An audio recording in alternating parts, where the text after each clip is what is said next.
Student, स्वागत है आप सभी का मेडिकल विद्यार्थी के ऑनलाइन एजुकेशन में। तो जिसमें आज हम बात करने वाले हैं बायोकेमिस्ट्री के टॉपिक को लेकर के, जिसमें आपके चैप्टर 5 में हम आज बात करने वाले हैं न्यूक्लिक एसिड को लेकर। आखिर न्यूक्लिक एसिड क्या है, तो सिंपली हम स्टार्ट करेंगे आपके डिफिनीशन से। डिफिनीशन में अगर हम बात करें तो सिंपली हम पहले जानेंगे कि क्या क्या हमें पढ़ना है हमारे न्यूक्लिक एसिड में। न्यूक्लिक एसिड्स में हम पहले डिफिनीशन देखेंगे, प्यूरिन एंड पिरामिडीन बेसिस। दूसरा हम कंपोनेंट्स जानेंगे। आपके न्यूक्लियोसाइड्स और न्यूक्लियोटाइड्स दो होते हैं जो कि एग्जाम में पूछे ही जाते हैं और इसे पढ़ना है अच्छे से मन लगा के, ताकि एग्जाम में हम अच्छे से लिख के आ पाए, दोबारा हमें पढ़ने की जरूरत ही नहीं पड़े। तो सिंपली हमें क्या करना है, न्यूक्लिक एसिड को हम देखेंगे, उसके साथ हम उसके एग्जाम्पल्स को भी कवर करेंगे। फिर हम स्ट्रक्चर ऑफ डीएनए जानेंगे, जिसमें हम वॉटसन एंड क्रिक मॉडल जानेंगे जो एग्जाम में आते ही आते हैं।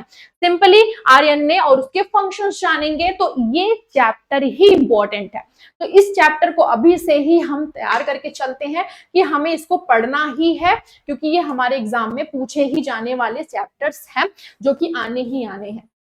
तो चलो हम स्टार्ट करते हैं अपने चैप्टर को लेकर के कि हमारा टॉपिक क्या होगा। तो न्यूक्लिक एसिड में सबसे पहले हम बात कर लेते हैं।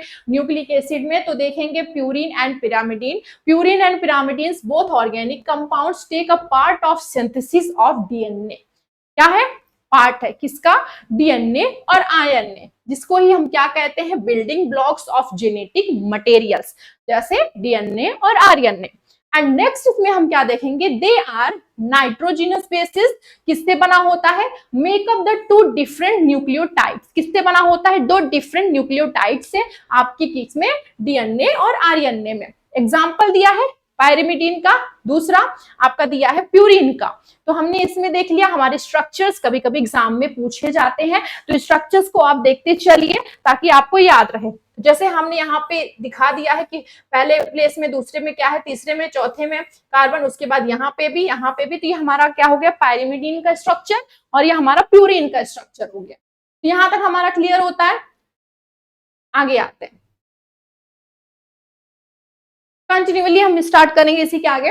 तो प्यूरिन आपका जो होता है वो क्या है, हेट्रोसाइक्लिक एरोमेटिक ऑर्गेनिक कंपाउंड। क्या होता है? हेट्रोसाइक्लिक होता है। हेट्रोसाइक्लिक एरोमेटिक, इसको याद रखना, एरोमेटिक ऑर्गेनिक कंपाउंड जो कि कंपोज्ड होता है, composed of a pyrimidine ring. किससे होता है? कंपोस्ट आपके जो पायरिमिडीन रिंग्स होते हैं, जिसके पहले स्ट्रक्चर्स देखे थे, उससे, जो कि फ्यूज किसके साथ हो रहा है, इमिडाजोल रिंग के साथ में क्या हो रहा है, फ्यूज हो रहा है।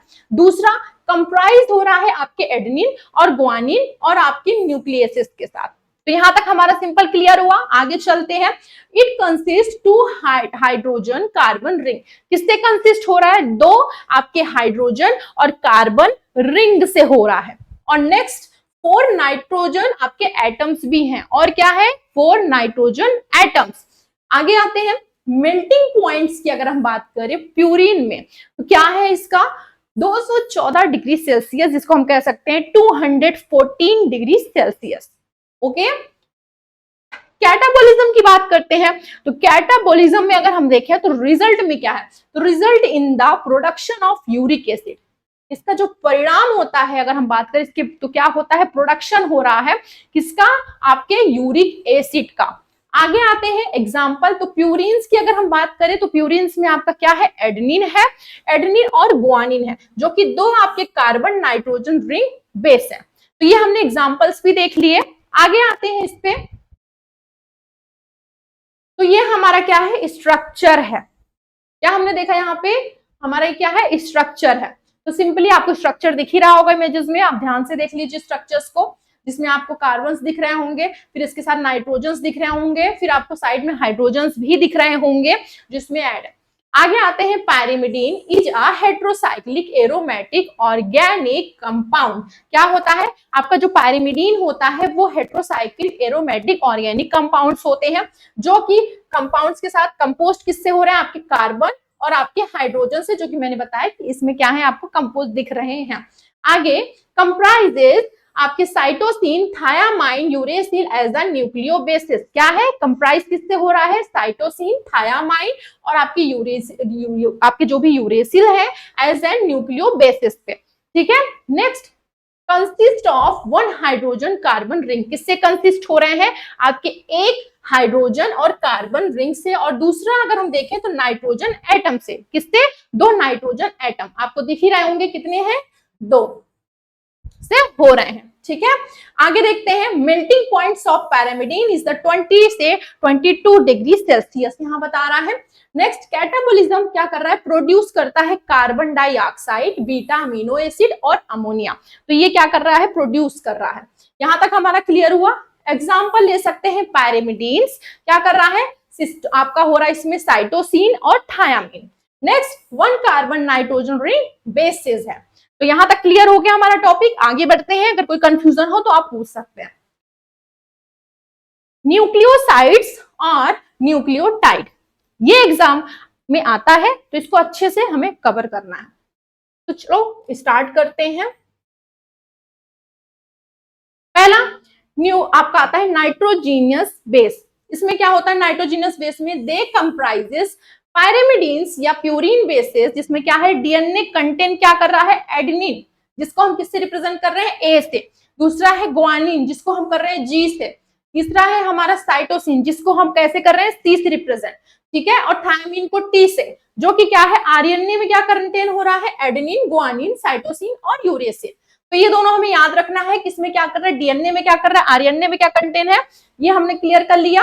अब सिंपली अगर हम इसको समझ लें यहाँ पे, तो डीएनए में क्या क्या हमारा हो रहा है? एडेनिन मतलब ए से, बी से, जी, ठीक है, साइटोसिन सी, टी हो गया। ठीक है, ए जी सी टी। अब हम आते हैं आरएनए में क्या हो रहा है। तो आरएनए में हमारा, ठीक है, आरएनए पे अगर हम बात करते हैं तो इसमें क्या नहीं हो रहा है? तो इसमें एडेनिन, ग्वानिन, साइटोसिन है, लास्ट में थायमिन है, यहाँ यूरेसिल है। ठीक है, तो यहाँ पे बस यही चेंजेस हमें देखने को यहाँ पे मिलते हैं कि क्या क्या है? एडेनिन है, ग्वानिन है, ठीक है, और यूरेसिल है हमारा। यू हमने देखा क्या है? यू है, और हमारा ग्वानिन है। यहाँ तक हमने देख लिया। यहाँ पे क्या क्या हमें देखने को मिल रहा है? एडेनिन, ग्वानिन, साइटोसिन और यूरेसिल है यहाँ पे। चलो, यहां तक हमारा क्लियर हुआ। अब आते हैं शुगर की तरफ। दूसरा क्या हो रहा है? Nucleotides comprises of pentose sugar. कितने हैं? पेंटोस शुगर है। दूसरा, डीएनए में अगर हम देखें तो क्या हो रहा है? Deoxyribonucleic acid. तो क्या कह रहे हैं? डीएनए को क्या हो रहा है? डीऑक्सीराइबोन्यूक्लिक एसिड कहते हैं। दूसरा, कंटेंट क्या होता है? डीऑक्सीराइबोस शुगर, और किसमें हो रहा है? और किसमें? आपके आरएनए में। अब इसको हम क्या कहते हैं? Ribonucleic acid. And next, content क्या होता है? Ribose sugar. तो यहां तक हम समझ लिए। अब आते हैं नाइट्रोजिनस बेस पे, जो कि अटैच्ड है आपकी किसके साथ? शुगर के साथ, जिसको हम कहते हैं न्यूक्लियोसाइड। अब अगर किसी ने पूछा कि न्यूक्लियोसाइड क्या होता है, तो सिंपली हमें कहना है कि ए नाइट्रोजिनस बेस, जो कि हमारा अटैच होता है किसके साथ? शुगर के साथ, जिसको हमने क्या नाम दिया? न्यूक्लियोसाइड। सिंपली आते हैं अब तीसरे। तो फॉस्फेट की बात कर ले तो फॉस्फेट आपका जो होता है वो एसोसिएट होता है किसके साथ? शुगर के साथ और न्यूक्लियोसाइड में, जो कि क्या करता है? ईस्टर बॉन्ड किसके साथ कर रहा है? फिफ्थ हाइड्रो, आपके जो भी इसमें है हाइड्रोक्सिल ग्रुप, उसके साथ में। नेक्स्ट, न्यूक्लियोटाइड्स आपका जो होता है लिस्ट कंटेन फॉस्फेट ग्रुप। इसमें क्या पाया जा रहा है? Phosphate group. एंड नेक्स्ट आते हैं न्यूक्लियोसाइड। न्यूक्लियोसाइड में क्या हो रहा है? तो न्यूक्लियोसाइड आपका एक तरीके का क्या है? प्यूरिन, या हम कह सकते हैं पायरेमिडीन है, जिसमें हमने क्या देखा? न्यूक्लियो बेस के साथ आपका क्या है? पेंटोस शुगर कंपोनेंट्स, जिसमें हम क्या देख रहे हैं? विच इज आइदर राइबोस, या हम कह सकते हैं डीऑक्सीराइबोस। ये दोनों ही हम देख सकते हैं इस कंपोनेंट्स में, मतलब कंपोनेंट्स में आपको देखने को मिलेगा। आगे आते हैं नेक्स्ट इसी के। अगर नहीं समझ में आ रहा है तो आप पूछ सकते हैं, कमेंट्स कर सकते हैं, और जो भी प्रॉब्लम है, अगर जो भी टॉपिक आपको क्लियर नहीं हो रहे हैं तो हम उसको और भी डिटेल में डिस्कस करेंगे फिलहाल। आगे आते हैं न्यूक्लियोसाइड। तो न्यूक्लियोसाइड इज इक्वल टू, हमने यहाँ पे बताया कि न्यूक्लियो बेस प्लस राइबोस, या हम कह सकते हैं डीऑक्सीराइबोस। तो हमने क्या समझा सिंपली कि आपका जो न्यूक्लियोसाइड होता है, इसको हमने क्या कहा? कि न्यूक्लियो बेस प्लस राइबोस, या हमने डीऑक्सीराइबोस कहा। अब इसमें हमने क्या किया? हमारा जो न्यूक्लियोसाइड है, एक तरीके का हमने कहा कि ग्लाइकोसाइड, जो कि फॉर्म हो रहा है from the hydrolysis of nucleic acid. And next इसी में आता है न्यूक्लियोसाइड। तो अगर हम न्यूक्लियोसाइड में देखते हैं तो क्या होता है, तो एनोमेरिक कार्बन इज अटैच, किससे अटैच है, आपके N9 ऑफ अ प्यूरिन, या हम कह सकते हैं आपके N1 ऑफ पायरिमिडीन से, और दूसरा आपके ग्लाइकोसाइडिक बॉन्ड। यहां तक क्लियर हुआ कि हमारा न्यूक्लियोसाइड क्या है और उसमें अटैच क्या है, फॉर्म कैसे हो रहा है। न्यूक्लियोसाइड के केसेस में अगर हम देखते हैं तो एनोमेरिक आपके कार्बन अटैच्ड है आपके N9 से, आपके प्यूरिन से, या हम N1 की अगर हम बात करते हैं तो आपके पायरिमिडीन के साथ, आप किसके साथ है, वाया ग्लाइकोसाइडिक बॉन्ड्स के। यहां तक क्लियर हुआ। आगे आते हैं न्यूक्लियोसाइड स्ट्रक्चर। अब ये हमारा न्यूक्लियोसाइड स्ट्रक्चर है, ध्यान से इसको देख लीजिए, और अगर नहीं समझ में आ रहा है तो इसको आपको अच्छे से बनाना है एग्जाम में, क्योंकि इसके स्ट्रक्चर्स पूछे जाते हैं, तो आपको पता होना चाहिए। अगर स्ट्रक्चर्स के साथ लिखेंगे तो अच्छे मार्क्स आएंगे, सिंपली है, तो इसको हमें अच्छे से प्रिपेयर करके चलना है। अब आगे इसके बारे में भी हम पढ़ने वाले हैं क्या है।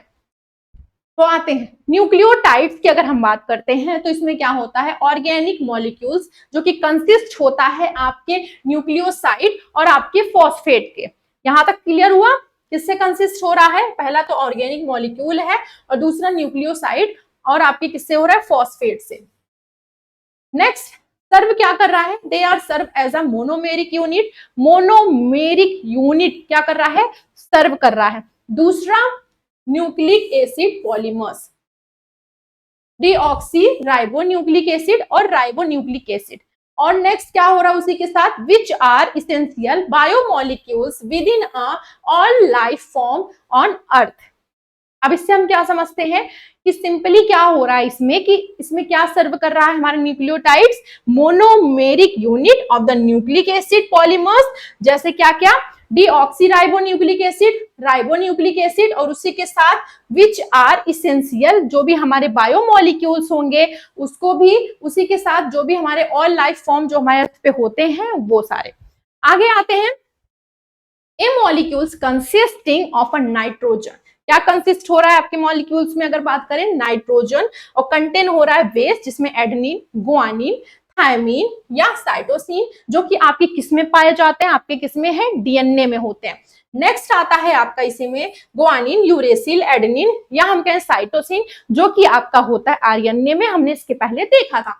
आगे आते हैं ए फॉस्फेट ग्रुप आर, और दूसरा इसमें है एंड अ सुगर, जो कि हमारा क्या है, डीऑक्सीराइबोज इन डीएनए, और राइबोज आपका किसमें है, आरएनए में। आगे आते हैं न्यूक्लियोटाइड्स इक्वल टू, हम कह सकते हैं न्यूक्लियोसाइड प्लस फॉस्फेट ग्रुप। अब आते हैं न्यूक्लियोटाइड स्ट्रक्चर। न्यूक्लियोसाइड देखा, अब ये हमारा न्यूक्लियोटाइड्स हुआ, ये हमारा क्या है, स्ट्रक्चर है,